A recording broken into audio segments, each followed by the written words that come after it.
ಎಲ್ಲರಿಗೂ ನಮಸ್ಕಾರ ಸ್ನೇಹಿತರೆ.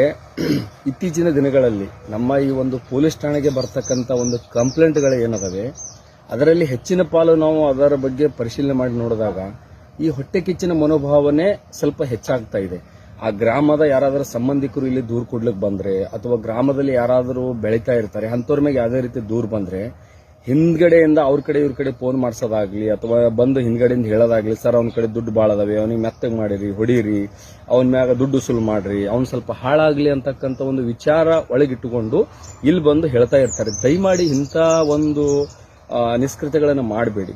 ಯಾಕಂದ್ರೆ ಅವ್ರು ಬೆಳೀತಾ ಇದಾರೆ ಅಂದ್ರೆ ಯಾವ ರೀತಿ ಬೆಳೀತಾ ಇದಾರೆ, ನಾವು ಕೂಡ ಯಾವ ರೀತಿ ಬೆಳಿಬೇಕು ಅಂತ ಅವ್ರ ಕಡೆಯಿಂದ ಮಾಹಿತಿ ತೊಗೊಳ್ಳಿ, ಇಲ್ಲ ಇನ್ನೊಬ್ಬರ ಕಡೆಯಿಂದ ತಗೊಳ್ರಿ. ಈ ರೀತಿ ಮಾಡಿ ನಾಳೆ ನಿಮ್ಮ ಮಕ್ಕಳಿಗಾದ್ರೂ ಒಳ್ಳೇದಾಗಲಿ. ನಿಮ್ಮ ಮಕ್ಕಳಲ್ಲಿ ಇದೇ ಒಂದು ಮನೋಭಾವನೆ ಬೆಳೀತದೆ. ದಯಮಾಡಿ ಬೆಳೆಯೋರು ಬೆಳಿಲಿ, ನೀವು ಅಸೂಯೆ ಪಡಬೇಡಿ. ನೀವು ಕೂಡ ಬೆಳೀತಕ್ಕಂಥ ವಿಚಾರವನ್ನು ಮಾಡಿ. ಬೆಳೆದವ್ರಿಗೆ ಕಾಲು ಎಳೆದ್ರಿಂದ ಅವ್ರು ಏನೂ ಆಗಂಗಿಲ್ಲ. 4 ದಿನ ತೊಂದರೆ ಆಗುತ್ತೆ, ಅದನ್ನ ಬಿಟ್ಟು ಏನಾದ್ರೂ ಆಗಲಿ ಅಂತ ಲಿಂಬಿಕೆ ಹೋಗ್ಯೋದು ಅವು ಹೋಗ್ಯೋದು ಯಾವ ಕೆಲಸಕ್ಕೆ ಬರಂಗಿಲ್ಲ. ದಯಮಾಡಿ ನಾನು ಏನು ಹೇಳ್ತೀನಿ ಅಂದ್ರೆ, ನಿಮ್ಮ ವಿಚಾರ ನಾಳೆ ನಿಮ್ಮ ಮನೆತನಕ್ಕೆ ನಿಮ್ಮ ಮಕ್ಕಳಿಗೆ ಒಳ್ಳೇದಾಗಲಿ. ಇಂಥ ಕೆಟ್ಟ ವಿಚಾರ ಇಟ್ಕೋಬೇಡಿ. ಬೆಳೆಯೋರು ಬೆಳೀಲಿ, ನಿಮ್ಮ ಮಕ್ಕಳಿಗೆ ಕೂಡ ಭಗವಂತ ಒಳ್ಳೇದು ಮಾಡಲಿ, ನಮ್ಮ ಮಕ್ಕಳು ಕೂಡ ಒಂದು ಉನ್ನತ ಮಟ್ಟಕ್ಕೆ ಹೋಗಲಿ ಅಂತ ಭಗವಂತನಿಗೆ ಪ್ರಾರ್ಥನೆ ಮಾಡಿ. ಹೊಟ್ಟಿಗೆಚ್ಚು ಪಟ್ಟು ಲಿಂಬೆ ಹಣ್ಣು ಹೋಗಿದೆ, ಮೆಣಸಿನಕಾಯಿ ಕಟ್ಟಿದೆ, ಯಾವುದೇ ರೀತಿ ಪ್ರಯೋಜನ ಬರಂಗಿಲ್ಲ. ದಯಮಾಡಿ ಅಂಥ ವಿಚಾರನ ಎಲ್ಲರೂ ತೆಗೆದು ಹೋಗಬೇಕಾಗಿ ನಾನು ನಿಮ್ಮೆಲ್ಲರಲ್ಲಿ ಕೈ ಮುಗಿದು ಕೇಳ್ಕೊತೀನಿ. ಧನ್ಯವಾದ.